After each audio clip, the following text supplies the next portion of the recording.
¿Desde qué punto de vista las distintas generaciones ven diferentes cosas en el tema de las sustancias? ¿Cómo afecta todo eso en la sociedad actual?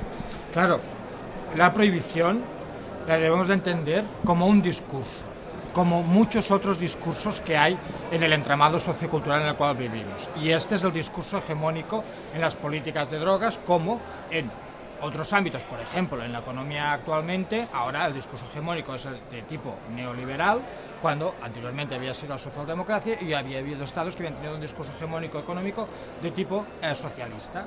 Pero, y esto lo digo porque tenemos un discurso hegemónico que es el prohibicionismo, y este opera en cada uno de nosotros a partir de diferentes imágenes que crean el entramado social. Por ejemplo, en el caso de las drogas, trabaja para hacer creer a las personas, y así lo ha conseguido debido al proceso de naturalización y de reificación de los intereses del prohibicionismo, porque no debemos olvidar que todos estos discursos tienen una serie de intereses. En este caso, el prohibicionismo no deja de ser el interés de la minoría puritana de los Estados Unidos, que se difundió a todos los estados debido al poder de los Estados Unidos como potencia mundial. Y como dice Xavier Arana, dice que el prohibicionismo es un localismo globalizado, que lo podemos encontrar en todas partes. Y claro, ¿cómo ejerce esta presión? A una persona que no conoce las drogas funciona como un objeto, que podemos decir un objeto de discurso. Y si tú vas a una persona que nunca se ha acercado a las drogas, esa persona te podrá hablar de las drogas y puedes preguntar, oiga, ¿usted qué opina de las drogas? Y esa persona nunca ha visto las drogas como tal. Lo único que ha recibido es el discurso que viene por los medios de comunicación y dirá, hombre, pues las drogas son terribles, las drogas pues matan a la gente, las drogas, los niños allí inyectándose heroína, y eso es fatal aquí para la sociedad. Y claro, y luego la jugada es, ¿cómo ha conseguido el prohibicionismo esta imagen dominante? Pues lo ha ejercido criminalizando a los usuarios y poniendo los márgenes sociales, utilizando tanto el paradigma médico, es decir, entendiendo a los usuarios como enfermos, y el paradigma jurídico, entender a los usuarios de drogas como delincuentes. Claro, dicho esto, cuando nos aproximamos a este discurso hegemónico, vemos que hay otros discursos subalternos y hay otras miradas de entender las drogas, como sería la reducción de riesgos, como serían las miradas de los consumidores, que podríamos entender como el discurso de la normalización, es decir, que las drogas están presentes en nuestra sociedad y, ya que están presentes, las podemos utilizar en diferentes sentidos, y obviamente que se reconocen los riesgos y los daños que pueden generar, pero también se reconocen toda una escala de colores de que nos pueden dar unos placeres y otros elementos, sobre todo el placer, que obviamente, como el prohibicionismo es un discurso puritano, niega el placer, que las personas reconocen en las drogas. Y por lo que interpreto tus palabras, si realmente el concepto actual de prohibición es algo cíclico, ¿en qué aspectos crees que hay que incidir para cambiarlo, para que cambie esa imagen social, ¿no? Claro, es que aquí la jugada que también a veces se nos olvida. Claro, Lipovetsky nos habla de la sociedad posmoral, es decir, y Bauman nos habla de la sociedad individualizada, es decir, que tenemos un sistema de valores centrados en la persona, en el yo y en el mí, me, conmigo, encantado de haberme conocido. Este sería un discurso hegemónico en el sistema de valores. Y claro, y luego podemos pensar, hombre, pues en el tema de las drogas también tenemos de hacer que cada uno haga lo que quiera con su vida, pero nos olvidamos de un elemento muy central, de que las drogas cumplen una gran función social. Dicen, las drogas no las queremos, pero es mentira, las drogas las quieren porque funciona de chivo expiatorio.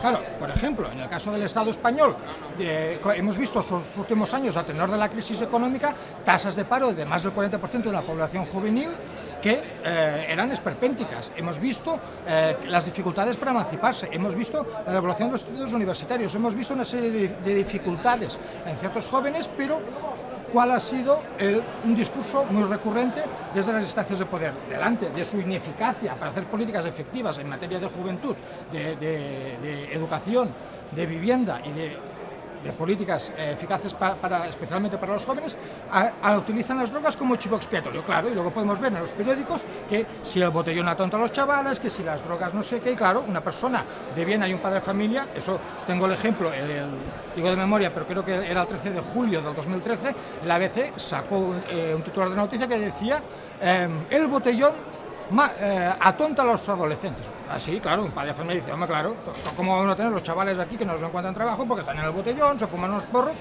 y desbarran? Y claro, por eso es la gran función de las drogas. Y cambiar esto va a ser muy difícil, va a haber gran estrategias de... ¿Y para este cambio crees que el cannabis puede jugar un papel importante? Claro, aquí hay una gran jugada.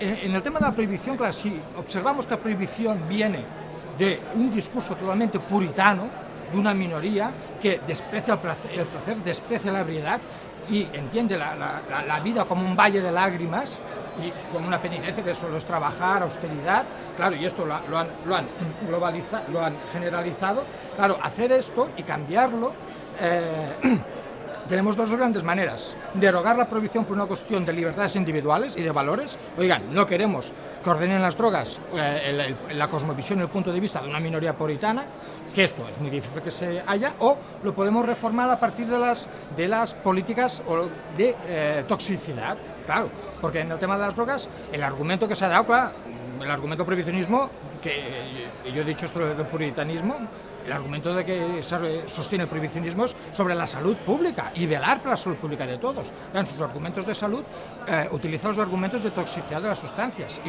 en el cannabis está en la lista 1, que es la más dura de fiscalización, cuando la OMS ha puesto muchas críticas de que esté en la lista 1. Y claro, y el cannabis lo podemos reformar y se va a reformar. El cannabis va a cambiar y hemos visto que está cambiando y se va a cambiar, va a haber muchas resistencias. En el Estado español reconozco que va a ser muy difícil de que se cambie, pero debe de haber una voluntad política para que se dé esto, pero lo que está claro, que vamos a reformar las políticas del cannabis, pero lo que está claro, que no vamos a derogar el prohibicionismo, y el prohibicionismo continuará operando y en el entramado social y continuará funcionando como chivo expiatorio. No tendrá el cannabis, pero tendrá otras sustancias, y eso sin duda, ni que sean legales. El prohibicionismo también opera a nivel micro, porque lo pasa con el alcohol. Con el alcohol, el señor que se toma allí sus cacharros con los colegotes en una terraza allí de lujo, ese no pasa nada. Pero claro, ¿cuál es el problema? Los chicos que hacen botellón. Es decir, que esa función lo va a continuar haciendo, y obviamente que podemos reformar solo el cannabis o derogar la prohibición, pero ni que deroguemos la prohibición, insisto en esto, el prohibicionismo va a continuar operando. Pero la pregunta que me tendrías que hacer es: ¿y cómo opera el prohibicionismo a nivel micro? ¿Cómo opera el prohibicionismo a nivel micro? Claro,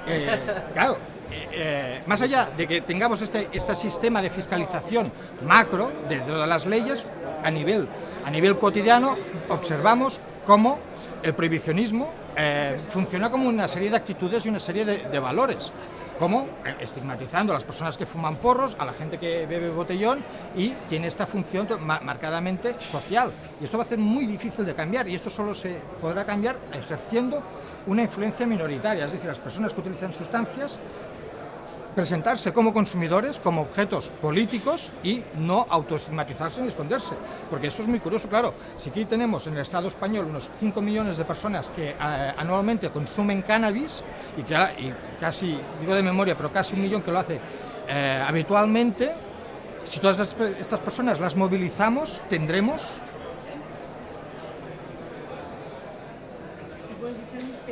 Te mareas mucho. Claro, si tenemos, ahora lo que pasa, que obviamente que tenemos un movimiento canábico interesante que se está moviendo y está haciendo propuestas, pero no representa ni el 1% de los consumidores. Y aquí lo que se tiene que hacer es movilizar a estos consumidores a nivel políticamente, y a quien se tiene que concienciar, por una parte obviamente que son los políticos, pero también se tiene que concienciar a la abuela.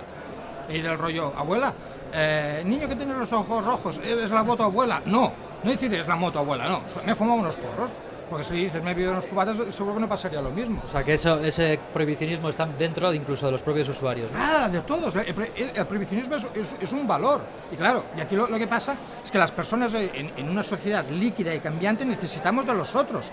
Y como el trabajo es cada vez más efímero, las relaciones personales son cada vez más cambiantes, todo es más rápido, claro, necesitamos presentarnos como personas competentes, claro. Y yo lo entiendo, que la mejor manera para cambiar micropolíticamente es decir, yo fumo porros y qué.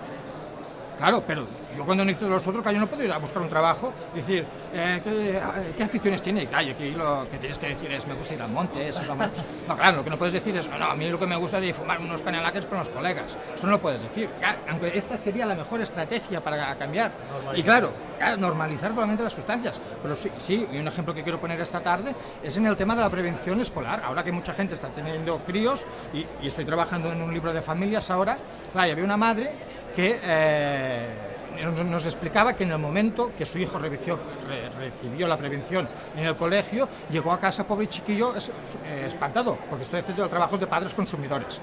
Papá, mamá, que estás aquí matándose, fumando porros, que nos lo han dicho en el colegio. Claro, esa mujer cayó, le tuvo que explicar, pero normalizar sería ir allí al colegio y decir, no queremos que mi hijo reciba este tipo de prohibición alarmante, queremos que reciba una prohibición basada en la reducción de riesgos, en el empoderamiento, en las respuestas sensatas y pragmáticas. Ya está.